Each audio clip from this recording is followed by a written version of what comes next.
good men gone, and where are all the gods? Where's the streetwise Hercules to fight the rising dawn? I need a hero. You're looking particularly beautiful tonight. You're looking particularly beautiful tonight. Ching. The Johnny English series, personally for me, have kind of been hit and miss. The first one I thought was a fun little British spy comedy.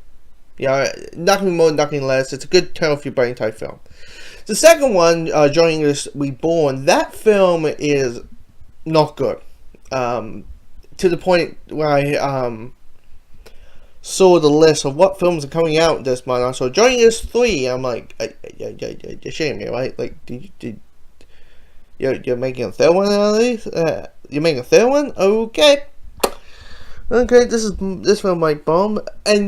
But then I walked into the cinema, saw the film, and I went like, falls back into the first one. You know, I mean, it's not as, I was going to say it's great, but, you know, as decent as the first one did. But this one falls into what I said about the first one. It's a fun little spy comedy, pretty much.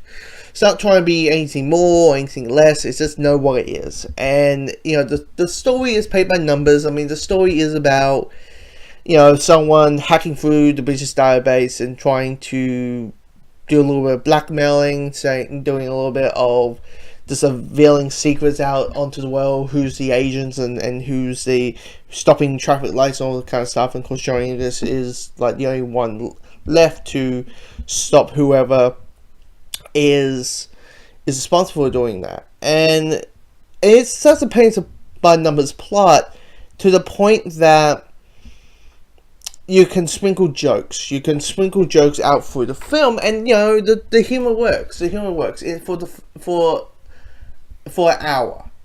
You know, I think an hour in it works. When the last 30 minutes, that's when things start to go a little bit like, okay, this is starting to get very old. The stick of him being basically a bumbling buffoon, and he's able to get A, B, and C done.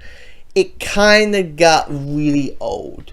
But I would like, if you're just there for like, hey, I just there to get some laughs, it ain't laugh out loud type of humor. It's pretty much British humor, which is very subtle. You go, that's funny.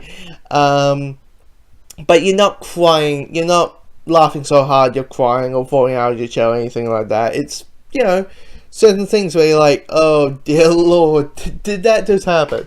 Okay.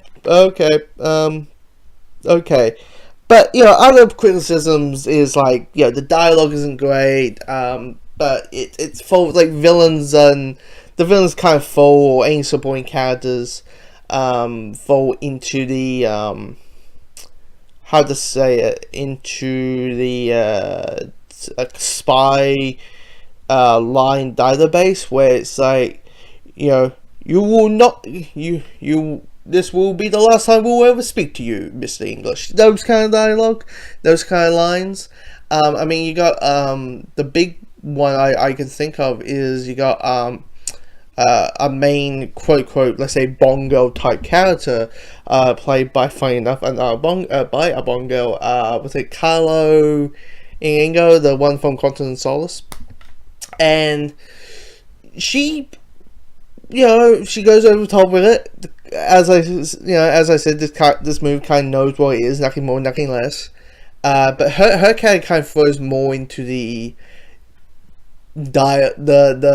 spy cliche dialogue when it comes to, like, you know, little things, and this is the whole movie's paper numbers, but the humor works. And I don't know, do I recommend you seeing this in theaters? Probably not. Yeah, probably rent this when it's on Netflix or Google Play or whatever your preference is. But yeah, it's, as I said, fun little comedy. Magnetic boots. Brilliant, son. No one must have the slightest clue we're here.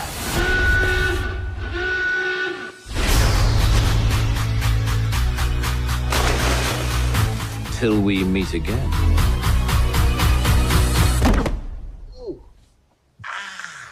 That was sooner than I expected.